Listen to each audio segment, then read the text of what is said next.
Alex, you ungrateful dog, Liliana accuses. You, Malvin yells. Shut up. Charles's voice, surprisingly strong, silences all the people there, and all eyes turn to him in shock. The patriarch's dormant authority has awakened, commanding attention. My wife, Charles calls out, his voice steady and imperious. Take $1 million from our iron safe and give it to this young Kingsley. But the wife, long accustomed to her role as the matriarch, starts to protest, clearly taken aback. Father, please don't do this, plead Julius and Malvin, their voices a mixture of confusion and fear. What but? Do you want me to divorce you and cut ties with all of you? Take it now, Charles roars, his command brooking no argument. I will transfer my inheritance to this Kingsley if you do not follow my orders.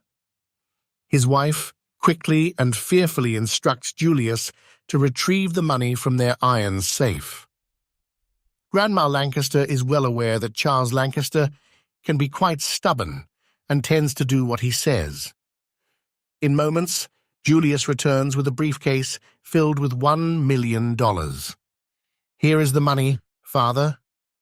Charles opens the briefcase, glances at the content, and then, without counting, turns to Alex. Alex, I believe this is $1 million. Please count it.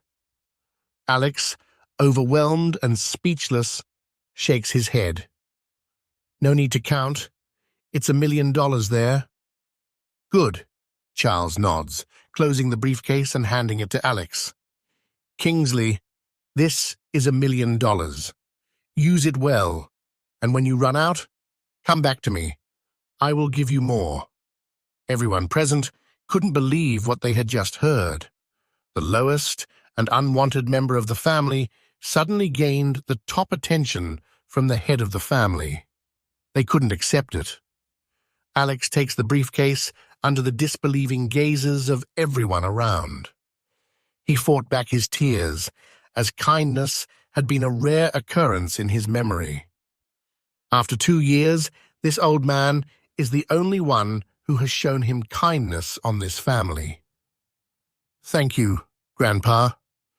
He loathes everything about Lancaster, yet towards Charles Lancaster, he cannot harbor any hatred. Kingsley, Charles looks at Alex, appearing tired, yet his eyes still gleaming with clarity. How long have you been staying here? It's been 2 years, Grandpa, Alex says. Oh. Charles's face lights up with happiness and hope.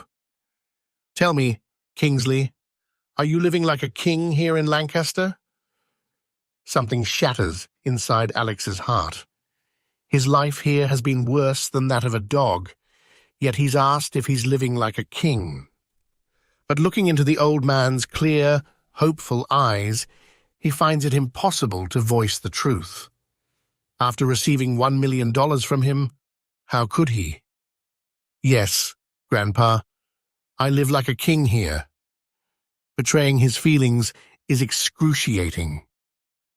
Come hug me, Kingsley, the old man beckons, and Alex moves in for an embrace. Thank you for answering my question. It's my last wish before I die to fulfill my promise to Kingsley, the grandfather says while holding Alex tight. If Lancaster ever wrongs you, this grandpa of yours will beg for your forgiveness. Alex hugged Charles and said, All the family's sins have been forgiven since the old one has asked for them to be forgiven. Charles releases the hug and looks at Alex intently.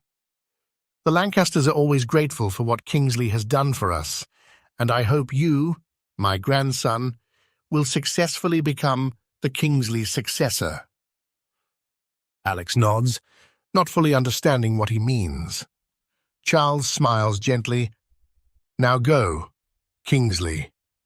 Make your own legend. Lancaster will always support you. Alex stands and walks away, determined not to look back at Lancaster anymore. He has harbored hate for them, but now, with the patriarch's heartfelt apology and blessing, he feels a weight lifted off his shoulders. As a man, Alex chooses not to take back his forgiveness. He will walk out with a clear heart, free of hate and anger, ready to start a new chapter in his life. But just a short distance away, Malvin, Julius, and his cousin-in-law, Philip, rush to intercept him. "What are you doing?" Alex asks as they block his path. "Return the money to us," Malvin demands, moving aggressively towards the briefcase. "It's money that Grandpa Charles gave to me," Alex says, looking at them. "He's just a senile old man. He doesn't even know who you are." Philip lunges for the briefcase, but Alex's eyes show something new and fierce. Raising his fist, Alex punches Philip square in the face. With just one hit, Philip falls to the ground, knocked out, causing everyone around to gasp in shock. Alex has never hit anyone before. He's always been the one getting hit. But, like the saying goes, if the lion never bites, people think it's just a cat. No one knows what kind of past Alex is hiding from all of them, but today, after 2 years of pretending, his mission is finally complete. There's no need to hide anymore. "Uncle Malvin," Alex says, moving his fist threateningly. "I've been itching to hit you for a long time. Don't be shy. Come here. I will get 1 or 2 of your teeth." Malvin's face turns pale. "Guard! Where is the guard?" he yells. Alex really wants to hit Malvin and Julius, but one is his uncle-in-law, and the other is his father-in-law. He still thinks it's morally wrong to hit them, so he chooses the safest way out. He runs away. "Chase me if you can," he shouts. In just a few seconds, Alex's shadow disappears from their sight.